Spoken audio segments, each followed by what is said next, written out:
So welcome everyone. Nick Wagner Sr. here. Welcome to another episode of the Full Potential Podcast. As you know, we record this live at 8 o'clock Eastern every Sunday night, and it is November 1st. So we are here, and I have another great guest with Luis Valdez, who I'll have introduced himself in 1 second. But I just want to share a couple things. So we have people watching live, Luis, on LinkedIn, on YouTube, and Facebook. And then we're going to record this. And what we'll do is we'll add this to my YouTube channel, Luis, to share your interview with everyone.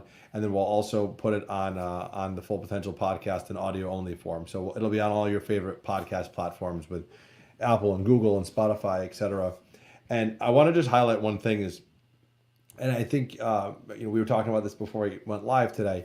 People are really struggling right now trying to find jobs. There's a lot of people out there that are unemployed, unfortunately.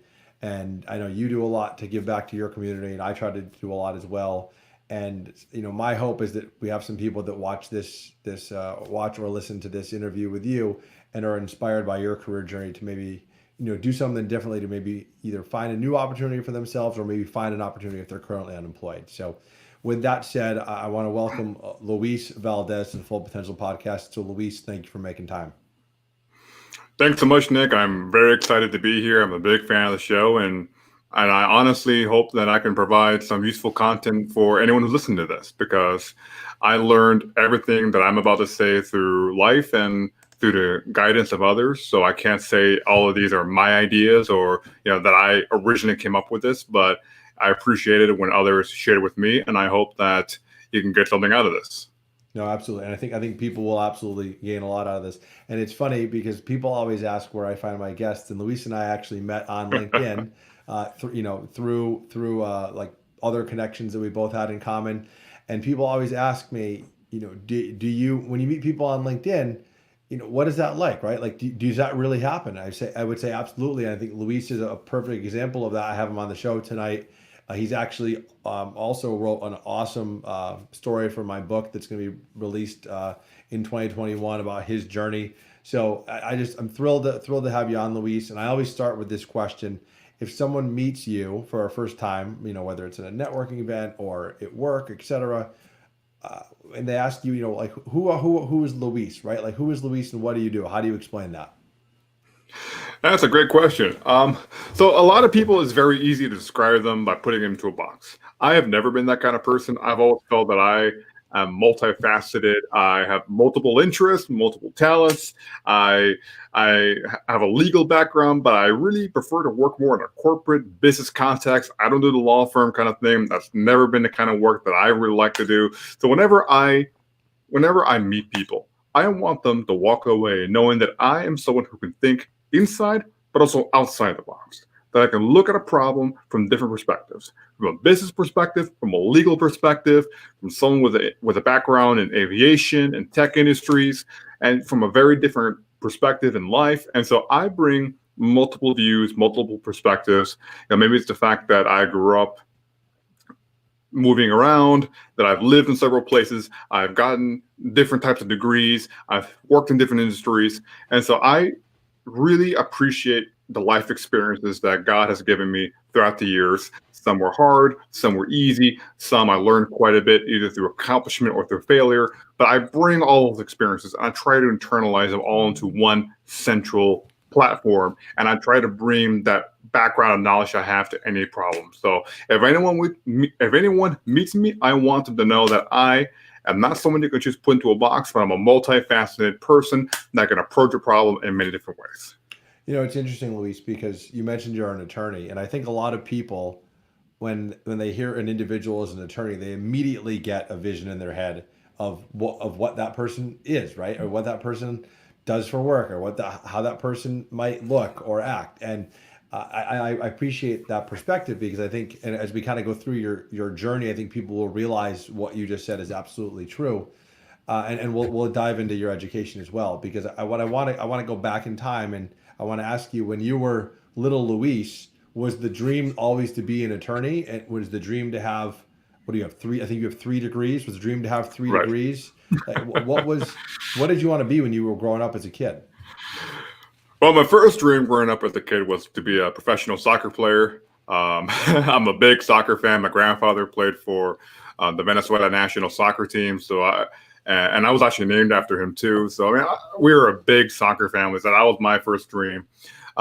Didn't quite make it there, but that's all right. We always have a plan B. We always have a plan B. There are actually quite a few attorneys in my family. I'm actually the first American attorney in my family. So my mother's family, they're from Venezuela originally.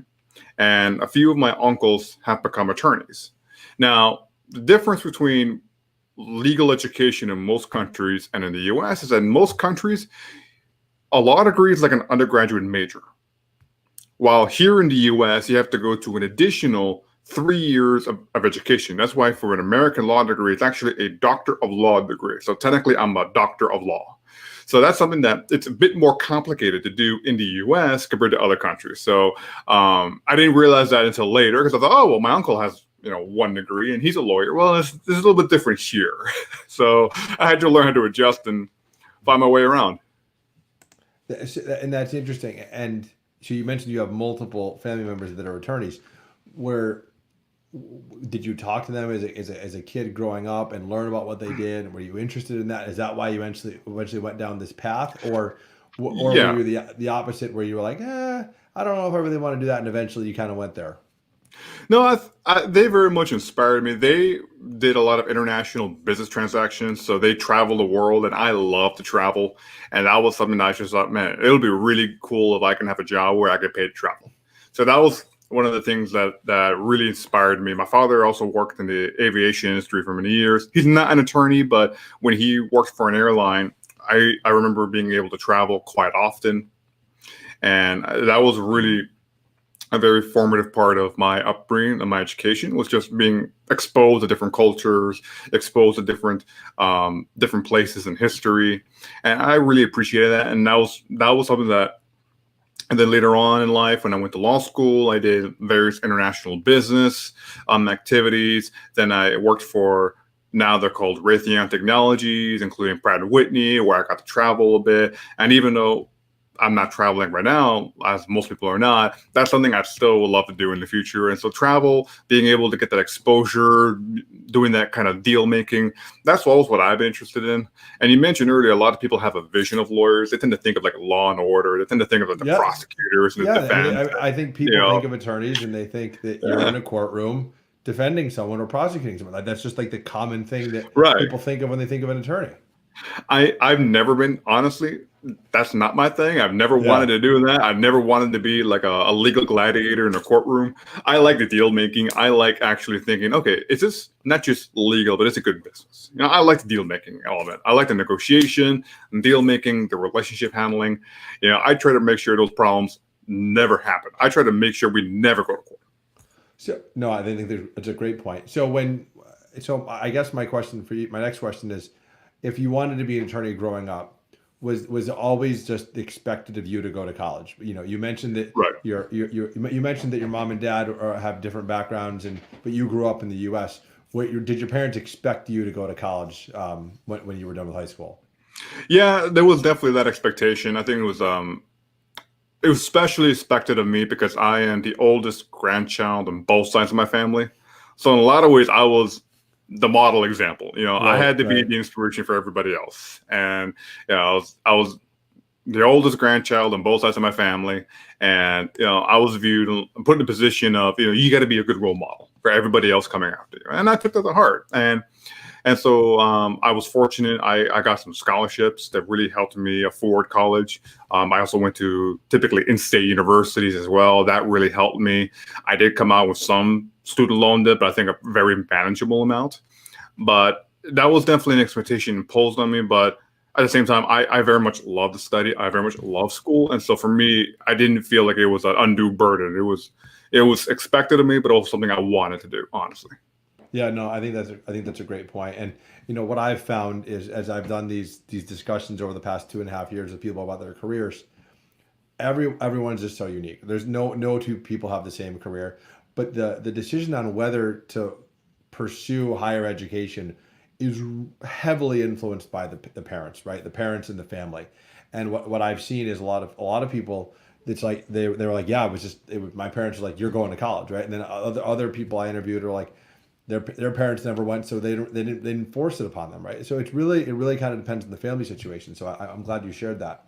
So you mentioned you went to mostly in-state schools, and again, you have multiple degrees. So you want to walk us through? Did you have a plan going into undergrad that you were going to go to undergrad and you were going to go get your law degree after that? Was that the plan going in, or were there some maybe some changes along the way? So I tried to have a general vision, kind of like a skeleton vision for my life. I don't want to fill in all the details yet because I also believe that you should let life happen the way it happens. And I also want to be open to whatever opportunities that come. So for context, I grew up in the Miami, Florida area. And so I went to my undergrad at Florida International University. It's the public research university in Miami. And when I was there, I majored in political science. And around the time when I was graduating and preparing for law school, I was thinking, okay, where do I go? Where do I go? And I started applying to different schools. My aunt happened to become a professor at the University of Wisconsin-Madison and the School of Education. So not related to law, but she was at the university. She invited me, Luis, you have to come up to Madison, Wisconsin. You're going to love it. You got to check out this university. You're going to love it. And I thought, why would a Florida kid go to Wisconsin? I mean, I hear that the opposite all the time. You Right. almost never hear a Floridian going up north. But I guess I'm a bit adventurous. I'm a bit bold. And so I thought, why not? And I got to see a family member. Why not? So I went, and I have to say, I fell in love with the university. The university is amazing. It's a prestigious research university. The campus is beautiful. Madison is constantly ranked as top college town in America. And so it's just, and college sports there is unbeatable. And, I just fell in love with it. It was exactly the place that I wanted to go to. But I only would have found that place if I had kept an open mind. And going through life, I intentionally don't fill in all the details because I want to keep an open mind and just see what opportunities happen, and I can make the decision from there. Like I have a basic structure and a skeleton of where I want to go. How I get there and all the details, sometimes I just let life happen and I choose my options based on, what happens. Because, we can always have a plan, like a strict plan, but life happens. What is it, that Mike Tyson quote that everyone has a plan until they get punched in the face? Something, that happens. And I just want to have that flexibility. But, I didn't envision going to Wisconsin when I was an undergrad. It just kind of was one of those things where it's like, oh, this is an amazing place I've never really considered. But I fell in love with it. I had a great time there. It was exactly what I wanted. And then when I went into law school, again, I kept my options open. I ended up finding out they had a dual JD MBA program. I was going to ask you about that. So that you ended up getting your MBA and your JD at the same time. Yes, but I started off with the law school because I found out about it later, and then almost at the last moment when I applied and they accepted me. Signed up mostly front filling my law school classes, and the back end were mostly my business classes. But I didn't exactly intend on getting an MBA at that moment, but I found out about it and I thought, well, I love this university. And also, if I do it dual, they let me overlap some credits. So I actually saved time and money. So it was a phenomenal thing. And again, there was some financial assistance. So I thought it was a wonderful investment. It was only one extra year. And I also came out with a JD and an MBA the same year. So like I said, I have the general vision in life, but I kind of let things happen based upon what opportunities present themselves. And I'm always willing to change my plans based on the opportunity that comes. I mean, I think that was a great idea, and I always tell people, more education's never hurt anyone. So the fact that you now have the law degree and the MBA, it probably gives you a unique set of skills a lot of people don't have. So I want to pause and ask you one thing while we're wrapping up the conversation about college, because I know the serving your community, no matter what community you're in, has always been important to you. And I want to ask you two questions on that. Was that something that your parents instilled in you growing up? And did you have a chance to do that while you were in Madison? So first of all, yeah, I would say my parents were pretty involved in their community too, in various forms, especially with their church. And my father was a Boy Scout. I remember briefly I was a Boy Scout as well. And it was just one of those things where it was viewed as a way to learn. It was viewed as a way to be involved. So you're not lazy at home playing video games, but also you learn, you grow, you meet other people, and you also give back. And we've always been big about giving back in some way, shape, or form based upon your position in life. So they did definitely inspire me to do that. And obviously, when you're in school, the first thing you have to focus on is school. But I was involved in helping out with some clinics. Like I helped out with a immigration clinic, immigration law clinic, and also an unemployment appeals clinic where I actually got to work on some real cases. I was able to volunteer with some student groups who, we would have a charitable mission. So even though there's clearly very important other pressing issues, for example, studying, getting a job, graduating, internships, whatever you may think of, it's always a worthwhile investment to give back and to volunteer in some way, shape, and form. And how much of a commitment that's kind of on you, but I have always viewed it as what you put in is what you get out. And I definitely think it helped me develop and to grow as a leader and as a professional in many ways. Well, I love how you mentioned skill-based volunteering. So for a lot of people, for those that are listening that don't know what that is Luis leveraging his law degree to volunteer in that space, right? That's actually a very I think a more common way of volunteering now than probably ever before, and I think it's great because someone like yourself that has a law degree or was getting a law degree at the time can provide a service that a lot of people might not even be able to afford. So I absolutely love that. So you're going to walk away with your law degree and an MBA from the University of Wisconsin. At what point did you start looking for your first job? Because one thing that we have a lot of early career professionals that listen to this show, and I think a lot of people want to always ask, at what point do I start looking for my first job when I'm in college? When did you start looking for that first role? Honestly, you have to start looking the moment you walk in, and I know that sounds crazy, but you have to. And one of the things I would suggest you do is during your time, especially during the summers, try to get an internship at some place you actually want to work at. And you have to remember, an internship is kind of like a tryout. Yeah. It's kind of like a tryout in the sense that you get to work there, you get that experience, but they're also evaluating you. And they have the opportunity to continue to invite you to return for another internship whenever you can, or they could, when you graduate, give you a full-time job offer. And oftentimes, companies really focus a big portion of their recruiting on interns that have previously worked with them because they already have that experience. They're viewed as less risky because, okay, we've already seen an established track record with this person. And so for a lot of the entry-level positions that companies are hiring for, a lot of them would really like to hire people who intern with them. So when you're doing these internships, you have to keep in mind that this is a place where you could potentially work at. And if you don't like working at or interning in that spot, that's fine. That's also the beauty of internships. You get to find out what you don't want as well. But if you do want to work at a particular location, you have to put in the hard work and dedication and effort to convert that into an actual job offer later, even if you are 2 or 3 years down the road. I had a few friends who actually worked at Chrysler outside of the Detroit office. And I actually knew a handful of individuals there who were doing their second or third internship with the company because they keep being reinvited every summer. And that's great because that means they were liked. And that means that if they wanted to stay at Chrysler after graduation, they would probably have a job lined up. And it's just one of those opportunities where, if you actually think about it, the moment you walk in the door is when you start preparing for looking for that job. And when you understand what it is you want, you have to take the classes that position you for that. But also you got to get those internships, those networking opportunities. You have to do all those things to really help you convert. Because the best ideal scenario is that when you graduate, you know where you're going to work. And I was fortunate that in the fall of my my final year at grad school, I found the job with then United Technologies Corporation, now Raytheon Technologies Corporation, and they asked me to move to Connecticut when I graduated. And I said yes.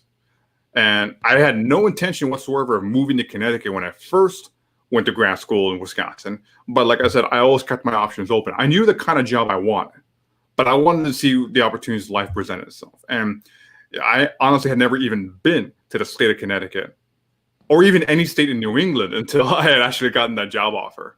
But I want to discuss this for a little bit, because this is now the second time in your life that you just got up and left. You left a location to go to a new location that you really didn't know much about, right? I mean, Right. I think you mentioned, the first one being with school, and I think for a lot of people this is a really terrifying idea. You're finishing school where you loved, and now you find this great job in a state you've never been to, in a region you've never been to. Again, with more cold weather, being from Florida, you're probably like, "What am I doing? Why am I going to another cold state?" But I wanted you to kind of explain, like, why you mentioned it was a job that you wanted. Why did you actually make this bold move to? Because it's one thing to move somewhere to go to school, because in school there's a lot of other people in that same situation, right? You're moving to a college. A lot of people are moving to that college for the first time. They're not from there. You're easily going to meet people. You decided to go to another state for a job, which is, I think, a little bit different, because it's not that network you might have in a school. So what was it like doing that? What was it like, starting in a location in a company you've never been at before?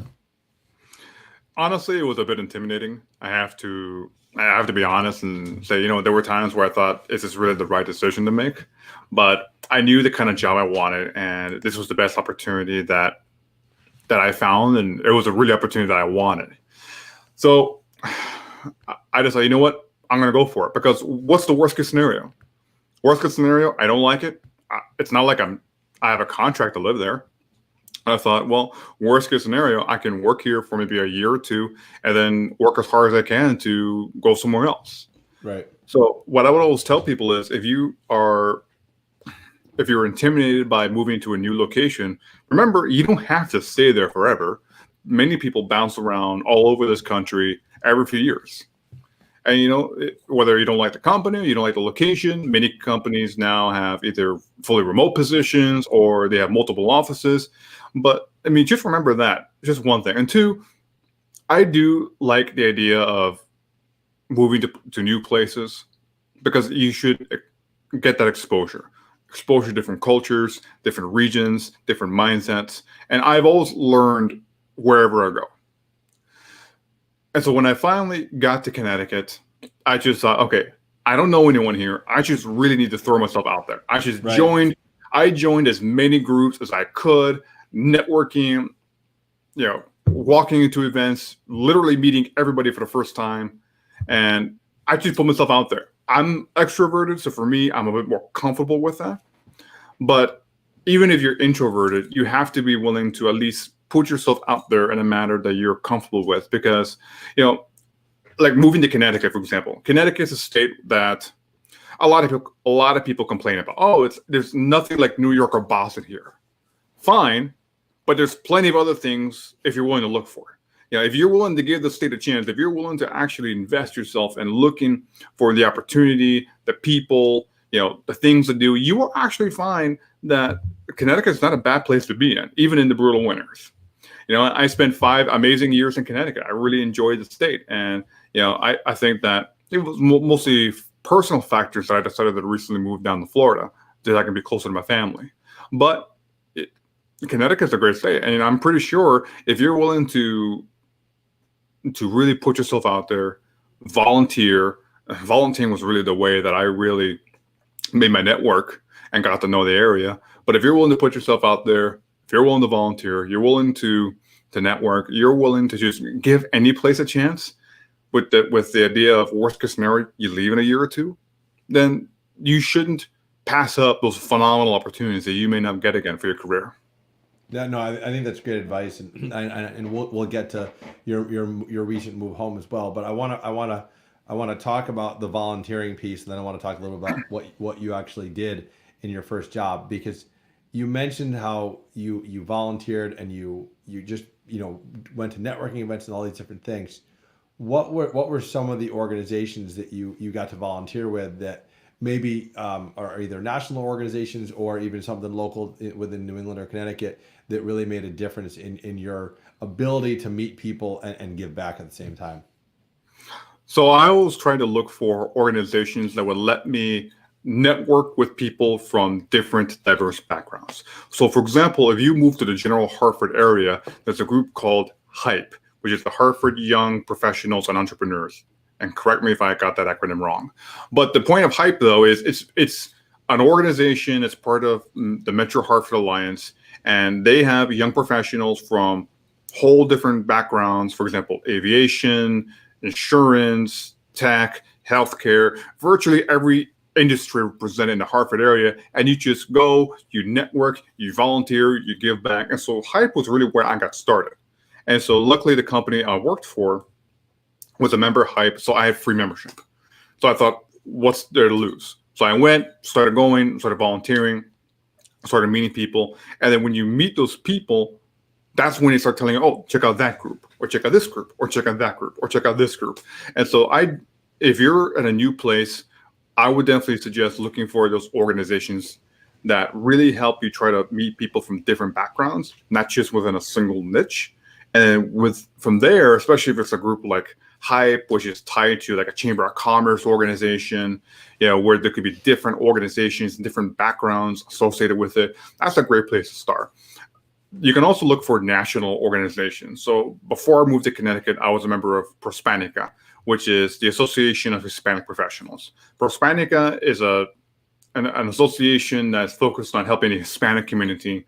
And I actually got my job at Raytheon Technologies because I went to the Prospanica National Conference, which that year was held in Philadelphia. So when I moved to Connecticut, I immediately I didn't realize that. That's awesome. Yep. It was actually because of Prospanica I moved here. But also when I moved to Connecticut, I joined the local chapter. It was just very easy for me to plug in. And so what I would suggest is if you have a particular interest, try to see if there's a national organization that represents that interest, and if there's local chapters, because that's a great way for you to be plugged in. And even that's a great way also for like your contacts somewhere else be connected with the contacts here. And the other great idea didn't really help me much with Wisconsin, but if you come from or graduate from a university that has a large alumni base, absolutely, and wherever you move to, the alumni base is there for this exact reason, for you to network and for you to get to know the individuals from or at least you have an educational background that's somewhat similar. Those are great ways for you to get to meet people. But ultimately, the fundamental point, though, is you have to put yourself out there. And there were a few groups that I went to. I went to an event. I'm like, nope, this is not what I want. But you don't know that until you actually try it. So I didn't know that, and Prospanica, as you mentioned, is a national organization, and they have these amazing career fairs where companies go and recruit Prospanica members. But I didn't realize that's how you actually got your job at the time United Technologies and now Raytheon Technologies. So that's a fantastic story. I think great advice for young professionals. Let's talk about your first job and what it was like joining a company where you didn't know anyone. You didn't intern at United Technologies, but before you went there, so that was new. What was it like going? Because this was your first job out of college, but at the same time you had 3 degrees and a lot of experience from internships and obviously school. What was it like joining the workforce full time? In a full time capacity for your first time. I had to admit, it was a bit intimidating. It was a bit intimidating because, with an internship, you usually know there's a definite end date. I'm interning for a summer or I'm interning for a semester. Now it's potentially my whole career. It could be anywhere.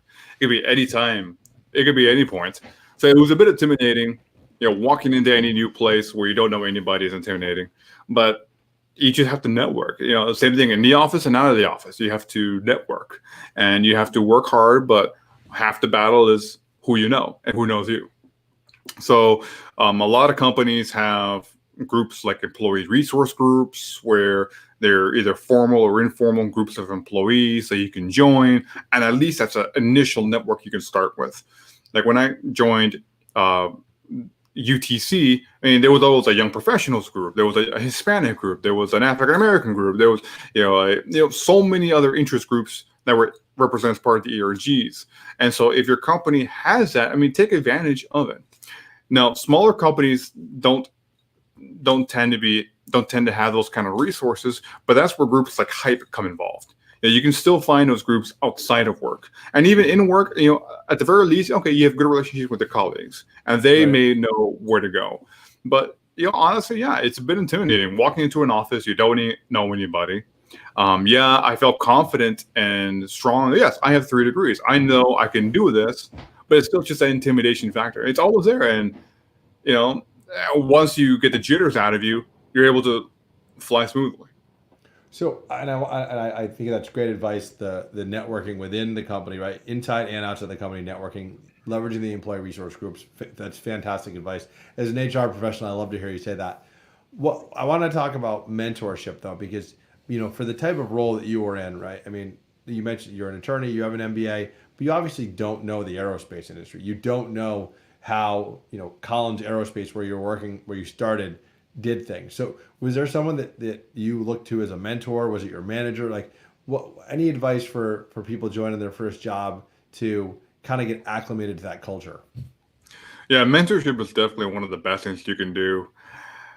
Some companies have formal networking or formal mentorship programs, and I've participated in those, but I think the richest relationships I've made were actually through informal mentorship. And it's one of those things where you just have to put yourself out there. You have to network. You have to find someone that you think you look up to, whether you think that person knows the company or knows the industry, knows how to do your job well. And you have to start asking questions. I've almost never gotten a straight out no. Right. Sometimes I'm a bit busy, or I am already mentoring a few other individuals, but I've never gotten a flat out refusal. And I want to pause you there for 1 second, because I think a lot of people are very intimidated to ask, right? To either ask for help at a company when they're new, or go one step further and ask to be a mentor. Most people actually like sharing their career journeys and their career stories and their advice with early career people. So I'm glad you share that. Right, and let's also be honest. When someone asks you to be your mentor, I mean, it's kind of flattering. I admit, every time someone asks me to be a mentor, I'm a bit flattered by it. Not gonna lie to you. Yeah. So I'm like, sure, I would love to be your mentor. So there's that element in as well, but you have to ask. And like I said, for the most part, if you ask at least in the right way, you're gonna get a yes. And it's through those informal relationships where sometimes it's just one of those things where it just builds over time. Maybe you don't have a set monthly meeting, but you meet every now and then, or you meet based on a project. But either way, those kinds of relationships, especially with my old manager, but also with individuals that I thought, okay, maybe I would want to work in that department one day. Let me get to know who's there. Or maybe I'd want to work in this kind of function in the future. Maybe I should go network and get a mentor there. And sometimes they've told me, honestly, based on your skill sets, I don't think you'd be a good fit here. But that's great, because now you find that out before going through the hassle of applying to the process, getting the job, and realizing, no, I don't like it. So mentors are great, whether it's for finding out what you do want to do, what you don't want to do, how to get around, who should rub elbows with. But I've definitely recommended that you find mentors. And you bring up another great point. A lot of people ask the question, how do I actually find my next job, especially in a company the size of Raytheon Technologies, large Fortune 500 company. I think a lot of people are intimidated by going to companies that size because they think they're going to get lost and not be able to find their next opportunity. Whereas if you're at a smaller company, you might know everyone there. It might be easier to find your next role. So I think you bring up a great point, is by mentoring and meeting these individuals on other teams, you're going to figure out what other opportunities are out there before you even go out and apply for a job. So I think that's a great example. So I want to pivot for a second, because while you were at Raytheon, which was United Technologies, not only were you working, doing really well at work, you were volunteering with Prospanica, you also joined the board of a local credit union. And I want to ask the question, because that is again, it's it's another, it's somewhat philanthropy, because I'm going to guess you weren't paid for that position. So I want to ask, how did you get involved being on the board of a local credit union, and what was your kind of rationale with getting involved in that? Yeah, so that's been a very rewarding experience. I'm still thrilled to serve on the board for 360 Federal Credit Union. So it was by pure coincidence. So 360 Federal Credit Union used to be the Hamilton Sunstrand Credit Union, which was what Collins Aerospace used to be. So it was like the old legacy corporate credit union. A lot of companies used to have like their own internal credit unions, but then over the years they've been spun off. And so that was a credit union that they still had branches within the corporate office. So for me, it was just very easy. I walked in, established my accounts, and I was like, oh, I can go back to my desk. So that was how I first found out about this credit union. That credit union hosts regularly like financial literacy and education events. So I went to, I think it was a seminar about how to better understand your credit score. So I went to that, actually learned. I admit I didn't really know much about a credit score before that, and especially how the numbers change. And when I was there, I just ended up meeting the VP of HR who was attending. And I just asked, so how are credit unions actually run? And she mentioned, oh, it's a volunteer board. And I'm like, huh, who do you look for in these kind of boards? Oh, well, we look for individuals with, these kinds of expertise and, different perspectives. And I thought, well, I really don't have a finance background. They wouldn't want me. But she actually then asked me, would you be interested in potentially applying for the board? And I thought, why would you want me? And she said, we need people from different, diverse backgrounds. You have a unique, diverse background. We can't have everybody being a finance background. You also need to understand operations, legal, risk mitigation, you're Latino, so you can share that perspective. That's a market that we want to serve as well. And so I was actually surprised by how willing and open they wanted to give me that opportunity. And I joined, and I still can't say I am a complete expert when it comes to the complete finances, but I know enough that I at least understand what's going on. And also I provide very useful insights to the other parts of operations of any kinds of organization. So that experience really just taught me, what? Sometimes opportunities show up you may not have been expecting, and you may not initially think you're the right fit, but still try it out. And it may end up being a very rewarding experience for you. And I've seen it as an experience where it's like, oh, wow, I've developed really good strategic oversight and governance skills I can apply to any organization I go to. And also I polish up my financial skills as well. And I really feel like this has been a great way for me to grow. And I think it's a great example of how, again, volunteering is helping you not only personally but also professionally with your career. So I want to just final question about your time at United Technologies, now Raytheon. So you did all sorts of different legal work with contracts for the supply chain and for both Collins Aerospace and Pratt and Whitney. You've recently moved to a new role, but I want to kind of just have you sum up, like, what did you enjoy about your time at United Technologies, now Raytheon Technologies? Because you weren't an engineer, right? So it's interesting. Like, the company's built on engineers because they build jet engines and all sorts of aerospace parts. What did you like about it as an attorney? I love the people I've worked with. The people there, I miss them, and I wish them the best of luck in these times. I also really liked learning how to get a product to market, being able to understand all the complex operations, because I'm pretty sure most people can understand. Yes, a jet engine is pretty complicated, but even when I worked at a Chrysler, just understanding what it takes to get a car to market, or just anything along those lines, it's just really fascinating. It's really interesting, and so I really enjoyed the relationships I made, the contacts I made, being able to travel. I got to travel to countries like Brazil and Saudi Arabia to negotiate some deals with some airlines. And I just thought those were really cool experiences. So I really enjoyed the deal making element. I really enjoyed talking, about having that dual faceted perspective where I say, okay, I can think about the legal perspective, but also how is this good for the business? You have to think about both of those at the same time if you're in some kind of a in-house legal role. And I was never fluent enough in terms of the mechanics and the engineering aspects of a jet engine, but I always worked close enough with those who were, so that if I ever got asked that kind of question, I knew where to go.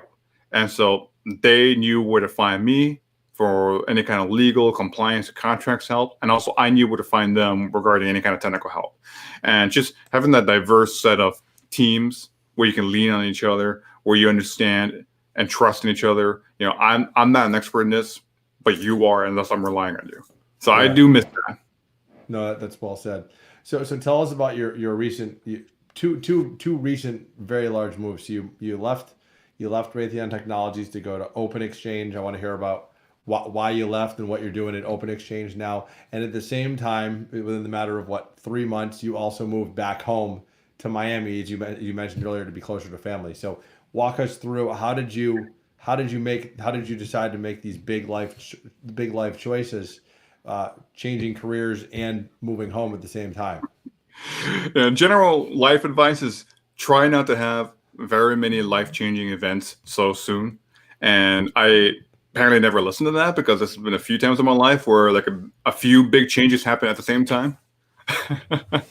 but I really love where I am now, and I love my job at Pratt. I love my job with my coworkers and working for Raytheon Technologies. But as you can imagine, we got hit really hard with the COVID pandemic. No one flies, no one buys engines, no one buys for maintenance packages. It's kind of hard to be in the aviation and tourism industries right now because of the whole shutdowns. So we got hit really hard, and the company, I'm going through layoffs, furloughs. It was, and even our outlook for 2021 is not that good. So to be honest, we saw the storm clouds forming. We saw the storm clouds forming over the horizon, and I thought, I don't necessarily want to leave, but I need to know what's going on, because I'm not going to take anything for granted. And even though I didn't think I would be laid off, I didn't want to take that risk. And not long after I left Pratt, I found out that 3 of my colleagues got laid off, including someone who started right around the same time I did. So could I have been? Yeah, I would never know, but it was certainly a possibility. And sadly, other colleagues and friends from Pratt got laid off. So unfortunately, that was kind of the dire situation at the company. That's what initially inspired me to start looking. But also I've been thinking, I've been thinking about moving back home to Florida to be closer to my family for a little while now. Maybe this will be my opportunity. So I ended up finding Open Exchange on LinkedIn, which is, by the way, why LinkedIn is so important for job finding. And it really just blew my mind what they do. They really are the leaders in terms of facilitating virtual conferences. And they're a leading tech company that's behind the scenes. They're almost like ninjas. If you notice them, they're no good. But they really do a great job in terms of initiating and facilitating virtual conferences. So I found them, and the position was advertised remote. And I thought, wow, I have never applied for a remote position before. And now this is becoming a lot more common that companies are reconsidering the idea of requiring their individuals to be at a specific location. I moved to Connecticut originally for a job. And now there are companies that are saying, we don't care where you live, or maybe we care only if you live in a certain time zone. But in general, they're not requiring their individuals to go back into a physical office space anymore. So I applied. The company's based out of Boston, and I ended up getting the job. And I was asked, so are you going to move to Boston? And I asked, well, it says virtual. Can I move to Florida? And they basically told me, as long as you're on the East Coast, sure. So great. That worked out for me. But it was something that this whole situation opened my eyes to. And honestly, I thought I would hate the idea of working from home. But I'm glad that I worked from home for 6 months at Pratt& Whitney beforehand, which got me used to it. And I realized, actually, okay, there's a way I can do this that I like. But now that, and even before I left, Pratt& Whitney was having open discussions about letting a lot of people work remotely. And so and Pratt & Whitney, I don't think would have ever entertained that conversation beforehand, to be honest with you. So even now, a lot of very conservative companies are reconsidering that. So I just took the opportunity and I thought, well, if I've been wanting to go back to be closer to my family for a while, let me take that advantage of this opportunity to do that. And so I did. And that's why I recently moved back to Florida. But what I would tell everyone is, don't take your position for granted. Unfortunately, if a company needs to fire people, they need to cut costs, almost no one is too sacred unless you're at the very, very top. And I just didn't want to take anything for granted. And I'm not saying you have to look for a new job every time your company is struggling.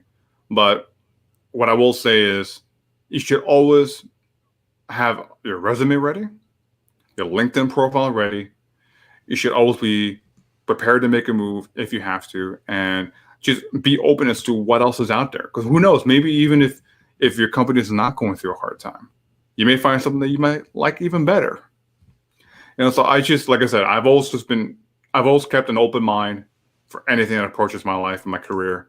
And in this case, it helped me a lot because I now applied for types of positions I had never thought were out there. And now I'm able to work remotely from home. I mean, I'm working in my house right now. You bring up a couple great points that I just want to reiterate, and one is don't take anything for granted, and you have to be prepared. I just love your advice on make sure you have your LinkedIn updated and your resume updated, and that you're networking with people proactively, because you never know whether you're going to either have to find a new job or you just choose to find a new job. So I think that's great advice. I did want to ask though, because you went from a Fortune 500, hundreds of thousands of people work at Raytheon Technologies, to now a much smaller company. I think you mentioned, I think you are one of only a handful of people that are actually attorneys at this company, right? Like you were one of the main people from a legal perspective, whereas previously you were one of probably, I can't even tell you how many attorneys, right? So how has that been? How has that shift been, going from being one of many to one of very few? Right. It was a bit of an adjustment, and I'm actually the first attorney that the company's hired for in-house. And it was a bit of an adjustment because now I feel like my position's a lot broader. And I think typically when people go into smaller organizations, their responsibilities and their skill sets are a bit broader because they have to do more things. What I noticed, especially working at Raytheon, and maybe that's just the rigid nature of Raytheon, is that everyone has a very specific role and a specific area to play in. And they tend to silo people. And it's just natural that a company with that size, they tend to have a lot of specialists. And they tend to have a lot of people focus on a very narrow area. But when you go into a smaller company, you quickly realize you have to be able to do a lot more. Your skill sets are applied to broader situations. My father, he used to work for a large airline. Then he started working for smaller companies, and now he works for himself. And so he kind of saw the same thing, and he advised me pretty much on the same thing, which is, yeah, you're going to be a little bit more of a jack of all trades if you go into a smaller organization, because they don't have legions of other people who could do the same thing you were doing before. I mean, you kind of have to do the positions of 2 or 3 different people, so if you want to go into a smaller company, which I think certainly has its advantages. I think I have a bit more direct access to senior executives, a little less bureaucratic.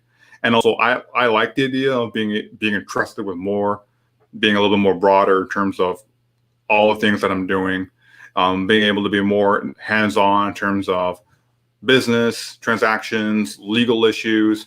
I don't have to ask 10 different people for permission. to do everything. Like to be honest, in many large companies, there's going to be a lot of layers of bureaucracy. There tends to be a lot of mother may I for a lot of things. So it was a bit of an adjustment, and frankly, I think it's a bit liberating.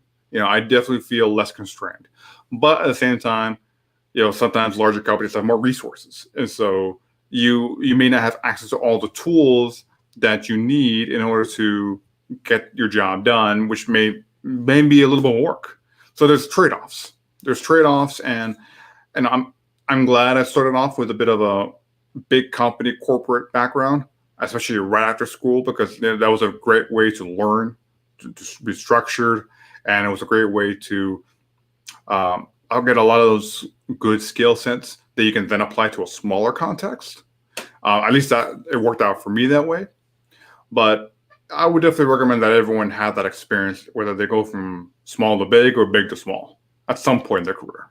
No, I think that's well said. And you've given such great advice, Luis, between, being open to opportunities, the power of mentorship, the power of, meeting coworkers to network with other people, the power of philanthropy. So just fantastic advice for so many people, I know, across their careers. I really appreciate you making time. My closing question I always ask every guest is, what is the one thing that has helped Luis reach your full potential? So what is that one thing that you think you would want to share with my audience that's helped you be so successful in not only your career, right, which is relatively young, only about 5 years, but also in school and in life? What is that one thing you would share? In general, openness. Be bold and be open to what life tells you. And a lot of people will tell you need to have a very strict plan. You have to know exactly what you want. You have to plan out your steps. And I think to an extent that's true, that's good. But I think what sometimes people do is they end up cornering themselves. They establish this rigid plan and they don't give themselves the flexibility to explore the new opportunities that life presents that you didn't foresee before. And so I always know where my target destination is, how I get there, and some of the details around how I get there, that can be filled in later. Because I just want to be open. I want to have that openness, being willing to move to a new state, being open to adding a new career, a new education, a new degree program, a new company, a new industry set, going back to a different state. And so I would say being open, being flexible, and just having an open mind to whatever is out there in the world has definitely led me to new opportunities that I wouldn't have been able to take advantage of. And it's definitely helped me grow in a pace that I'm in a very fast pace.